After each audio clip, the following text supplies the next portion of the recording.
میں سیدنا فاروق اعظم کی بات کرتا ہوں۔ ایسا نہیں کہ بندہ کچا ہے، نہ حضور نے فرمایا عمر کی زبان پر تو رب نے حق جاری فرما دیا ہے، فاروق جو کہہ دیں اللہ اس کے مطابق قرآن نازل کر دیتا ہے۔ امام سیوطی نے ان آیات کی تفصیل لکھی ہے جو حضرت عمر کی رضا کے مطابق نازل ہو گئی، لیکن حضرت عمر کے سامنے ایک بی بی لائی گئی، اس نے زنا کیا، سیاستہ میں روایت، حضرت فاروق اعظم نے حد جاری کر دی، فرمایا لے جاؤ اسے سنسار کرو یا کوڑے مارو۔ صحابہ لے کے جا رہے ہیں، مولا علی شیر خدا آ گئے، کہاں لے کے جا رہے ہو؟ حضور اس پر حضرت عمر نے حد لگائی ہے، فرمایا عمر کو تم نے بتایا تھا کہ یہ تو بیچاری دیوانی ہے، یہ تو ذہنی طور پر کمزور ہے، یہ تو مجذوب ہے، اسے تو پتہ ہی کوئی نہیں، یہ بتایا تھا؟ حضور نہیں، فرمایا عمر نے پوچھا تھا؟ حضور نہیں، فرمایا چلو واپس چلو، حق قبول کریں۔ حضرت مولا علی شیر خدا واپس لائے، فرمایا عمر فیصلہ کرتے ہو پوری بات کیوں نہیں پوچھتے؟ آپ نے کہا لی کیا ہوا؟ فرمایا تم نے اس عورت پہ حد لگائی، حضور لگائی، فرمایا تمہیں پتہ ہے یہ مجذوب ہے، دیوانی ہے، مرفوع قلم ہے، اس پر حد نہیں لگتی۔ عرض کی کہ حضرت عمر فاروق فرمانے لگے مجھے تو پتہ ہی نہیں، تو آپ فرمانے لگے پہلے پتہ کیا کرنا پھر معاملہ طے کیا کر۔ حضرت عمر نے کوئی بہانہ نہیں کیا، بہانے بھی ہوتے ہیں نا، انہوں نے مینوں صحیح نہیں گل دسی، اے بندے نے مینوں انج کیا سی، کوئی بہانہ نہیں لگایا۔ عمر نیچے اترے اور سجدے میں گر گئے، یا اللہ عمر کو معاف کر دے، یا اللہ عمر کو معاف کر دے۔ اور پھر چمکتے ہوئے جملے سیدنا فاروق اعظم کے فرمانے لگے لوگو آج اگر علی نہ ہوتا تو عمر ہلاک ہو جاتا، آج اگر علی نہ ہوتا تو عمر ہلاک ہو جاتا۔ بات کو سمجھیں، آپ قبول کریں، اگر آپ تک شکر کریں، حق اگر کسی تک آ گیا حق کو مانیں اور ڈٹنا سیکھیں اور حق بات کہنا سیکھیں۔ حضرت عمر فاروق رضی اللہ تعالیٰ عنہ کے زمانے میں بھی کچھ معاملات ایسے ہوئے۔ امام غزالی نے لکھا ہے کہ ایک نوجوان شراب چھپا کے نا اپنی چادر کی اوٹ میں تو حضرت عمر کے سامنے سے گزر رہا تھا، شراب چھپا کے۔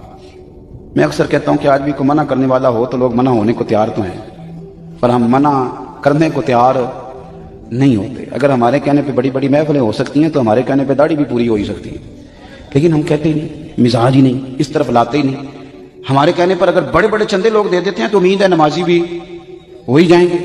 توجہ دلانے کی حضرت عمر کے زمانے میں بھی یہ مسئلہ ہوا۔ میری باتوں کی سمجھ آ رہی ہے سارے دوستوں؟ ایک نوجوان جا رہا ہے شراب چھپائے تو سیدنا فاروق اعظم نے تلوار نکالی ہوئی، یہ کیا ہے، کدھر جا رہے ہو؟ تو وہ کہنے لگا حضور وہ نا سرکہ ہے میرے پاس، اور اندر دعائیں مانگ رہا ہے، یا اللہ آج عمر سے بچا لے، آج کے بعد شراب نہیں پیوں گا۔ اندر دعائیں مانگ رہا ہے، اللہ عمر سے بچا لے، آج کے بعد شراب۔ حضور سرکہ ہے سرکہ۔ حضرت عمر کہنے لگے کھول نا ذرا، چادر کھولی تو بوتل میں واقعی سرکہ نکل آیا۔ وہ الحمدللہ الحمدللہ پکار کے چلنے لگا۔ ایک روایت میں نے ایسی بھی پڑھی کہ جب وہ جا رہا تھا تو حضرت عمر نے آواز دی، فرمانے لگے عمر سے ڈر کے توبہ کی ہے تو شراب کا سرکہ بنا ہے، اگر تو رب سے ڈر کے توبہ کرتا تو اللہ نے اس کو شہر بنا دینا تھا اور تیرے کام آ جاتا۔ کوئی ہونا تو چاہیے نا منع کرنے والا۔ اور ایک بات اور آپ سے عرض کروں، جب آپ تک حق آ جائے تو اسے قبول بھی کریں، حق آ جائے تو اسے۔ حضرت عمر کا زمانہ تھا، مصر فتح ہو گیا، حضرت عمر بن عاص گورنر بنے۔ رواج یہ تھا مصر کے اندر کہ ایک دریا چلتا تھا، دریائے نیل، اور سارے مصر کا انحصار اسی دریا پہ تھا، فصلوں کو پانی بھی لگتا اسی سے، جانور بھی اسی سے پانی پیتے، کھیتیاں بھی اسی سے سیراب ہوتی۔ سال کے بعد وہ دریا خشک ہو جاتا، سال کے بعد وہ دریا خشک ہوتا، اور جب خشک ہوتا نا تو ایک کواری لڑکی قتل کر کے دریا میں ڈالتے، پھر وہ دریا چلتا۔ آج بھی بہت ساری جگہوں پہ اوہام پرستی ہے، کہتے ہمارے آستانے کا طریقہ ہے۔ میں نے کہا آستانے کا اس آستانے کا طریقہ ہوتا ہے جس آستانے کا تعلق در مصطفیٰ سے ہوتا ہے، باقی کسی آستانے کا اپنا کوئی ذاتی طریقہ، کوئی ذاتی طریقہ نہیں۔ طریقہ وہ جو میرے نبی پاک کا طریقہ ہے، اس سے ہٹ کر کون سا طریقہ ہے؟ ہمارے آستانے کا طریقہ ہے، ہماری یہ رسم ہے، ہمارا یہ رواج ہے، اٹھا کے بھاگ جاؤ رسم و رواج۔ ہمارے رسم و رواج رسول اللہ کی سنت کے پابند ہے۔ سارے بولیے صلی اللہ ہو، پھر ایک دفعہ پڑھیے درود شریف صلی اللہ ہو، 3 دفعہ کر لیں تاکہ طاقت آد ہو جائے، صلی اللہ ہو۔ نبی پاک صلی اللہ علیہ وسلم کا طریقہ اصل طریقہ ہے۔ حضرت عمر فاروق کو جناب عمر بن عاص، اور کہتے ہیں کہ پکا طریقہ یہ تھا کہ جب تک لڑکی قتل کر کے ڈالتے نہیں تھے دریا چلتا نہیں تھا۔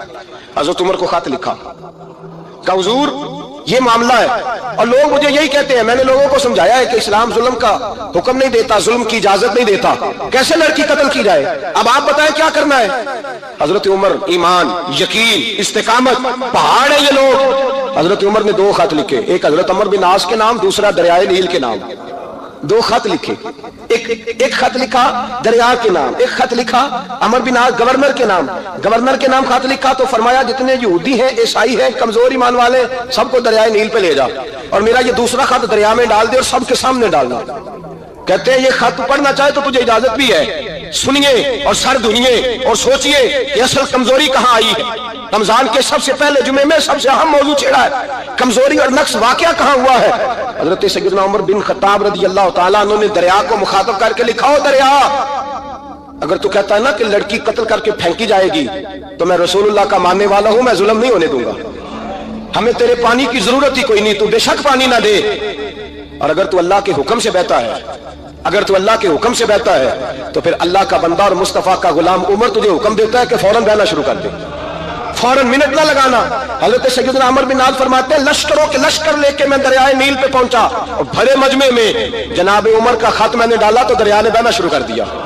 فرماتے ہیں دریا بہنے لگا اور غیر مسلم کلمہ پڑھنا شروع ہو گئے، لوگ مجھے کہنے لگے کیا دکھایا ہے جو کلمہ پڑھ رہے ہیں؟ تو میں نے کہا دکھایا کچھ بھی نہیں، یہ حضرت عمر کے ایمان کی قوت کی برکت ہے کہ بہت سبحان اللہ۔ مصطفیٰ کے غلام حضرت سعد بن ابی وقاص قادسیہ کی جنگ کے لیے نکلے، رستے میں دریائے نیل آ گیا، حضرت سیدنا سعد بن ابی وقاص اب کہاں سفر طے کر کے آئے، کہتے ہیں پتہ ہی نہیں تھا کہ دریا آ جائے گا، اب دور دور تک پل کوئی نہیں، صحابہ کہتے ہیں دشمن للکار رہا، حضرت سعد بن ابی وقاص دریا کنارے کھڑے ہوئے، ایمان، یقین اور استقامت، ڈٹ گئے، کہنے لگے او دریا، اگر تو حضرت موسیٰ کی نافرمان قوم کو رستہ دے سکتا ہے، محمد عربی کے وفادار نوکر ہیں، ہم تو رسول اللہ کے ماننے والے ہیں، دشت تو دشت ہے، دریا بھی نہ چھوڑے ہم نے، بحر ظلمات میں دوڑا دیے گھوڑے ہم نے، فرمایا چھوڑ رستہ۔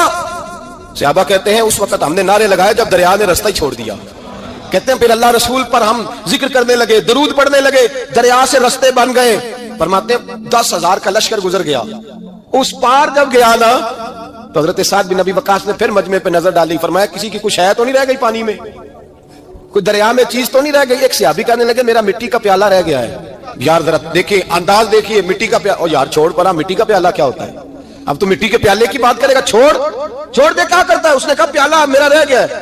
حضرت سعد بن ابی وقاص کہنے لگے کیوں ہمارا پیالہ رہ جائے، ہم رسول اللہ کے نوکر ہیں، ایمان، یقین اور استقامت کی دولت۔ پھر دریا کی طرف دیکھا، کہنے لگے چل یار ہمارا پیالہ بھی واپس کر دے۔ صحابہ کہتے ہیں دریا کی لہر آئی اور پیالہ بھی واپس کر گئی۔ اور میرے بھائی جب ایمان کی دولت، یقین کی دولت، اعتماد کی دولت، حضرت عمر فاروق رضی اللہ تعالی عنہ، حضرت سیدنا ابو موسیٰ اشعری کہتے ہیں کہ میں نے نا صفائی کی، مال غنیمت کی میں نے صفائی کی تو ایک دینار مجھے نا کہیں پڑا ہوا مل گیا، تو فرماتے ہمیں اجازت ہوتی تھی کہ ایک آدھ دینار ہم اپنی مرضی سے کہیں خرچ کر سکتے تھے، اگر آپ ناراض نہ ہوں تو ہمارے ہاں جب چیئرمین صاحب، ناظم صاحب ٹھیکے دیتے ہیں تو ٹھیکیدار ان کا چھوٹا بھائی ہوتا ہے یا چچا کا بیٹا ہوتا ہے یا خالہ کا بیٹا ہوتا ہے، وہ خود ناظم ہوتے ہیں اور ان کا چھوٹا بھائی ٹھیکیدار ہوتا ہے، یعنی وہ نا سارا کچھ گھر کے اندر ہی رہتا ہے، گھر کے اندر ایک پیسہ دیتا ہے، دوسرا واپس اس کو واپس کر دیتا ہے، گھر کے اندر ہی۔ اب تو خیر ہمارے لوگ سمجھدار ہو گئے، ایک بندہ ایک سیاسی جماعت میں ہوتا ہے، دوسرا دوسری میں، اور تیسرا جس کی بھی حکومت آئی حکومت تو ہماری رہے گی نا، ایک بندہ تو ہے نا اس جماعت میں، یہ اچھا لوگوں نے ایک طریقہ نکالا ہے۔ تو حضرت عمر کے بیٹا گزر رہا تھا تو حضرت ابو موسیٰ اشعری کہتے ہیں میں نے صفائی کی تو ایک دینار نکلا، تو میں نے وہ ایک دینار نا حضرت عمر کے بیٹے کو دے دیا، میں نے کہا لو بیٹا اپنے چچا کی طرف سے تحفہ۔ تو گھر جا کے انہوں نے حضرت عمر کو بتایا کہ چچا نے پیسے دیے ہیں، چھوٹے بچے تھے، حضرت عمر نے حضرت ابو موسیٰ اشعری کو بلا لیا اور بلا کے فرمانے لگے میں تو تمہیں اپنا دوست جانتا تھا اور تم نے میری اولاد کو ہی دنیا دار بنانا شروع کر دیا، میرے بچوں کو ہی تم نے دنیا دار پیسوں پہ لگانا شروع کر دیا، میں تو تمہیں یار سمجھتا تھا۔ فرمایا تمہیں چاہیے تھا میرے بیٹے کو نصیحت کرتے کہ بیٹا پیسوں سے رب راضی نہیں ہوتا، اس کی رضا والے کام کیے جائیں تو رب راضی ہوتا ہے، اور فرمایا تمہیں کوئی اور گھر نہیں ملا تھا تباہ کرنے کے لیے، میرا ہی گھر ملا تھا، اٹھاؤ اپنا دینار اور خبردار آج کے بعد میرے بچوں کے ساتھ یہ والی نیکی نہ کرنا۔ اور ہمارا کیا سٹیٹس ہے، دوستی ہے اس سے جو تحفے زیادہ دے، جو بچوں کو خراب کرنے میں مدد زیادہ کرے اس کے ساتھ یہ رہا۔ حضرت عمر نے گھر پہ اور سب سے بڑھ کر اپنی ذات پہ توجہ کی۔ حضرت ابو مالک رضی اللہ تعالیٰ عنہ کہتے ہیں میں عمر کے پیچھے پیچھے ایک باغ میں گیا، اکثر اس باغ میں جایا کرتے تھے، اور عمر جا کے نا تو درخت کے نیچے بیٹھ گئے اور فرمانے لگے او امیر المومنین اللہ سے ڈر جا، ورنہ جس رب نے حکومت دی ہے وہ عذاب بھی بڑا دے گا، ڈر جا رب سے۔ کبھی ساری زندگی حضرت عمر نے اپنا کوئی تعارف نہیں کرایا، کبھی نہیں۔ ایک بندے نے آپ کے سامنے تعریف کر دی آپ کی تو فرمانے لگے تو خود بھی ہلاک ہوا اور مجھے بھی ہلاک کر دیا، کیا ضرورت پڑی ہے میری تعریفیں کرنے کی، اتنی دیر میری تعریف میں لگائی، اللہ کا ذکر کرتا رب تجھے ثواب دیتا، حضور پہ درود پڑھتا تو رب تیرے اوپر رحمتیں نازل کرتا، کس چکر میں ہے؟ آج جتنا اچھی کوئی خوشامد کرے اتنی اچھی وزارت ملتی ہے، جتنی اچھی اس کو جو ہے وہ چاپلوسی کرنی آئے درجہ بھی اسے اتنا ہی اچھا ملتا ہے۔ حضرت عمر فاروق رضی اللہ تعالیٰ عنہ آپ کے بیٹے کہتے ہیں، صاحب فتوح الشام نے لکھا ہے، آپ کے صاحبزادے کہتے ہیں میں نکلا تو میرے ابا جی نا اپنی پشت پر مشکیزہ رکھ کے کنویں سے پانی بھر کے آ رہے تھے۔ میں دوڑ کے آگے گیا، میں نے کہا ابا جی مجھے دے دے۔ فرمانے لگے بیٹا تیرا کیا خیال ہے، کوئی اور نہیں تھا مشکیزہ بھر کے لانے کے لیے، تیرا کیا خیال ہے؟ کہا ابا جی بڑے لوگ تھے پر آپ کیوں اٹھا رہے ہیں؟ فرمانے لگے نفس نا ذرا میرا بڑا ہو گیا تھا، اسے ذرا ذلیل کر رہا ہوں، ذرا اپنا محاسبہ کر رہا ہوں، یہ مجھے کہہ رہا تھا تو بڑی چیز ہے، تو میں نا ابھی مشکیزہ گھر رکھ کے آؤں گا، پھر تیری ماں نے مجھے کہا ہے کہ گھر میں لکڑیاں کوئی نہیں جلانے کے لیے، پھر میں جنگل سے لکڑیاں کاٹ کے لاؤں گا۔ اب میں امیر المومنین بن کے نا تو میرا نفس تھوڑا بڑا ہو گیا۔ اب یقین کریں ہمارا آزما خراب ہو جاتا ہے جب تک ہمارا تعارف صحیح نہ ہو، ہمارا تعارف ٹھیک نہ ہو، میں یہ ہوتا ہوں میں وہ ہوتا ہوں، چھوڑ مٹی دیں تے مٹی رہنا ہی، مٹی دیں تے مٹی رہنا ہی، ایویں کادی بلے بلے اج مٹی دے اتے بندیا تے کل مٹی دے تھلے، مٹی دیں تے مٹی رہنا ہی، کادی بلے، مجھے پوچھ لو مجھے جان لو میرا نام لے لو، میں بھی آیا ہوں، میں بھی ہوتا ہوں، میرا بھی یہ تذکرہ ہے، میں بدکار پرانا خادم کسے در ملی نٹ ہوئی، اے تے واصف یار نے نظر جو کی تھی تے واصف ہی ہوئی۔ یہ تو بڑی بات کی بات ہے، تو بات کی بات ہے صاحب، ورنہ من نانم کے من دانم، جو ہم ہیں اس کا ہمیں پتہ تو ہے نا بھائی۔ کبھی بھی یہ جو ذات کا چکر ہے نا، میں بھی ہوں مجھے بھی، او بھائی یاد رکھو میں کون ہوں، یہ جو نام نمود اور یہ خواہشیں اور یہ جو وقار، یہ تو کمزور لوگوں کا طریقہ ہے، جس کو اپنا تعارف کرانا پڑ گیا اس سے بھی زیادہ کمزور کوئی ہے، فوٹو میں دکھاتا پھرتا ہے فلانے کے ساتھ فوٹو فلانے، تو کمزور بندہ یہ کام کرتا۔ حضرت عمر فاروق اللہ اکبر، حضرت عمر جیسا بندہ 24 لاکھ مربع میل کا حکمران، اور شاہ روم کو خط لکھ کے کہتا ہے میں منت نہیں کرتا میں حکم دیتا ہوں، اتنا تگڑا بندہ۔ جنگ قادسیہ کے لیے حضرت سعد بن ابی وقاص کو بھیجا، فتوح الشام پڑھ کے دیکھیں، حضرت عمر بڑے پریشان ہیں، اتنے دن ہو گئے کوئی رپورٹ ہی نہیں آئی، اب تو موبائل ہے نا تو ایک منٹ کی رپورٹ لیں آپ، بلکہ آپ ایک منٹ کی فوٹو لیں، آپ رپورٹ تو دور رہ گئی۔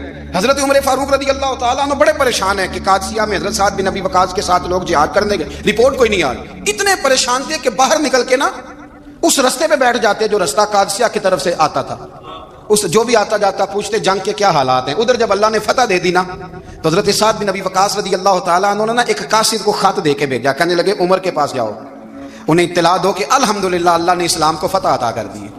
یہ حضرت عمر کو جا کے دینا، وہ بڑے پریشان ہوں گے۔ وہ جو اس زمانے میں اس طرح ہوتا تھا کہ کئی دور دور سے صحابہ جو دوسرے شہروں کے ملکوں کے رہنے والے ہوتے تھے وہ بھی آ کے شامل ہو جاتے تھے جہاد میں، کوئی ایک دفعہ مدینے آیا، کوئی 2 دفعہ آیا، پھر اپنے اپنے علاقوں میں بہت سارے لوگوں نے زیادہ دفعہ حضرت عمر کو دیکھا بھی نہیں تھا۔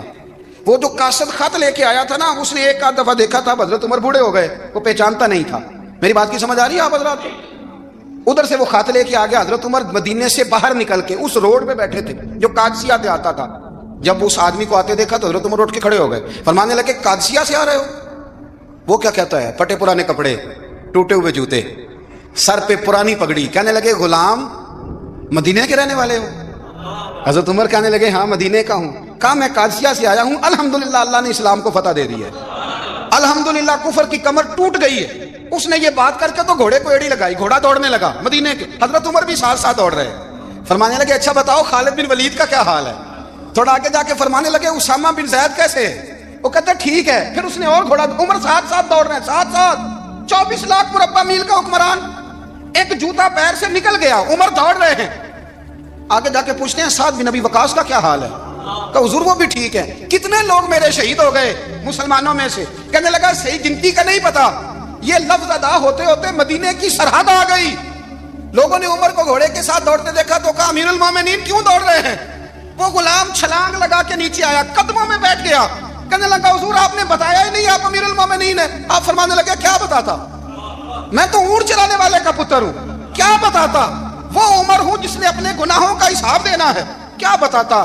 جو سعد بن ابی وقاص کو جہاد پہ بھیج کے خود بزدلوں کی طرح گھر میں بیٹھا ہے، کیا بتاتا؟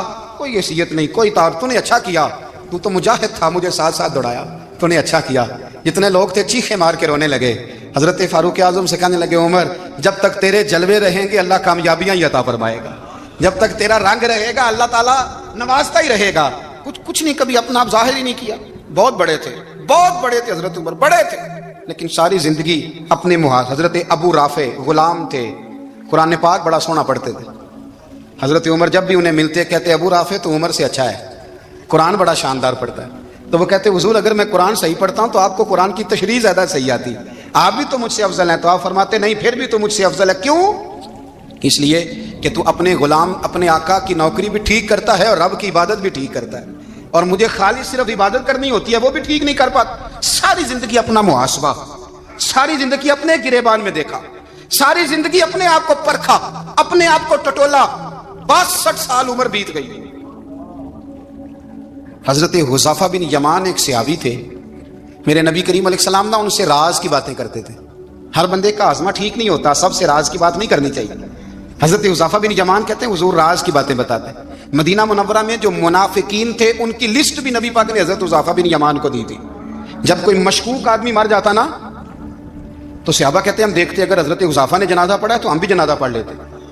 نبی پاک نے بھی کچھ جنازے نہیں پڑھے. ترمذی میں ہے, فرمایا عثمان سے جو بغض رکھے اس کا جنازہ نہیں پڑھیں گے.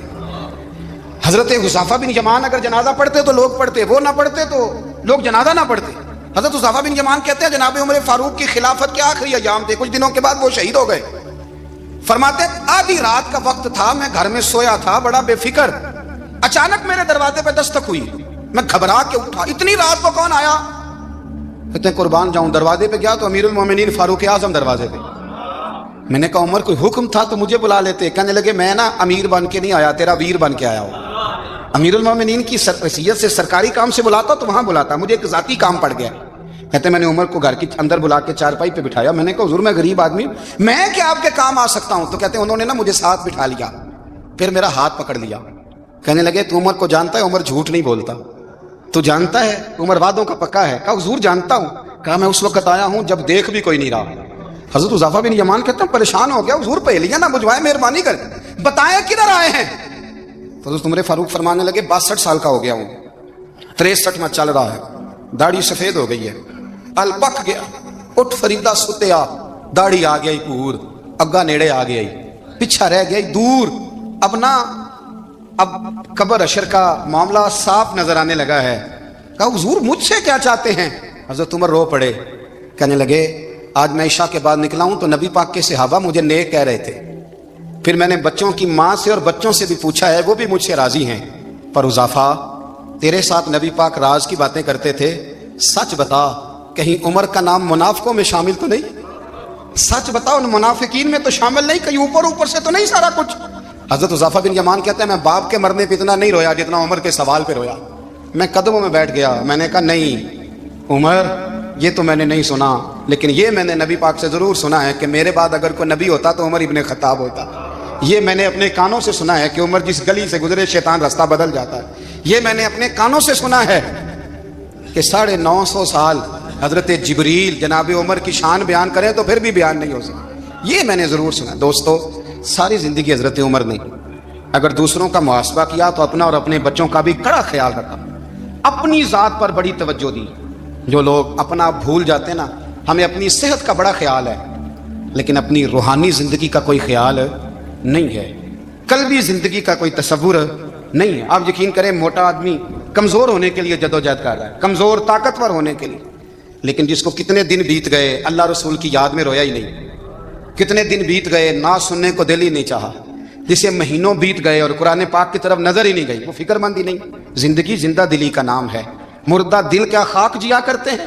بھائی حضرت عمر کی زندگی دور حاضر میں ہمیں یہ سبق دیتی ہے کہ کڑی نگرانی رکھو اپنے پودوں کی, کڑا خیال رکھو اپنے ذاتی باغ کا, اور یہ جو تمہارے دل کی دنیا ہے یہ تمہاری روح کی زندگی ہے, اس کا محاسبہ کرتے رہو.